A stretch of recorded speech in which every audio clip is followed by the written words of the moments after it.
Hi everyone, this is Vivi. Happy Friday, and thank goodness it's Friday. It's been a long day. After I got home today, I saw a few invites on Rednote to do a bookshelf tour.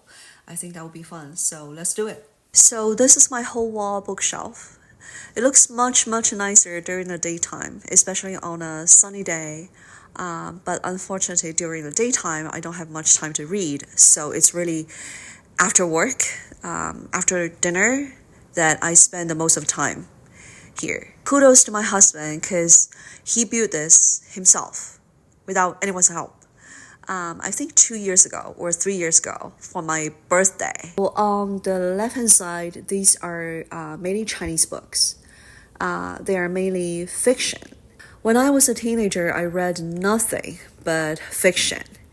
And these books in plastic cover, these are the books from the 1990s, so when I was a teenager. These are the books from my favorite Chinese writer. She's from Hong Kong. I fell in love with her when I was 14, so I cannot even count how many years ago.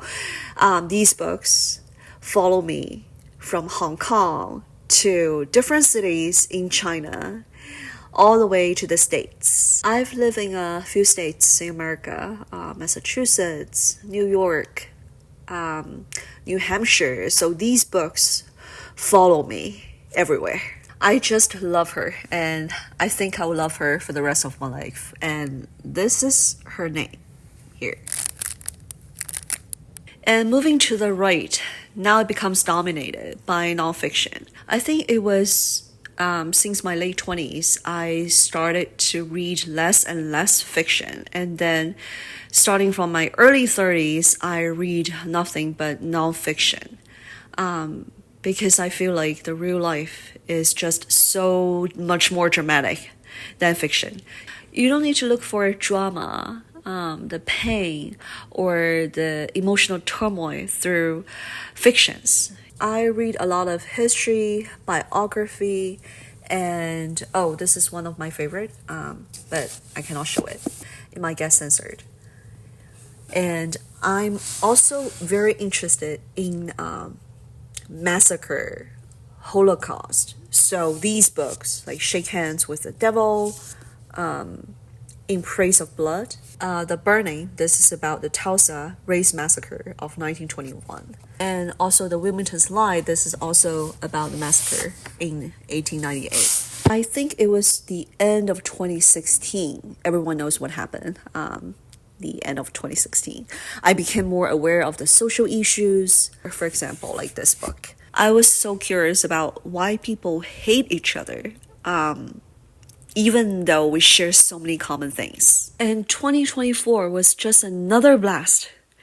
And starting from the new year, I got a lot of politics books, political science. Again, as mentioned in my earlier vlog, I'm not that into politics. I don't even understand US politics, but I'm really curious about, again, why people hate each other, why people can be so easily manipulated. And speaking of manipulation, I saw this book, Sandy Hook.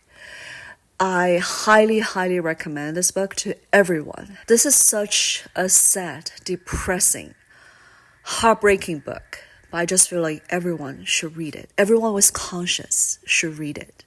I read it in 2021, I think, and it gave me nightmare for a few days. All right, finally some books that are uplifting, that I love so much. These are the books in relation to my passion, my true passion.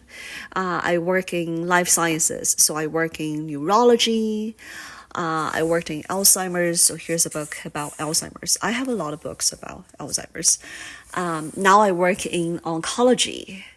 And then this is my favorite book of year 2023, I think, Malady of the Mind. So it's a book about schizophrenia. I used to work on schizophrenia drugs, but they failed miserably.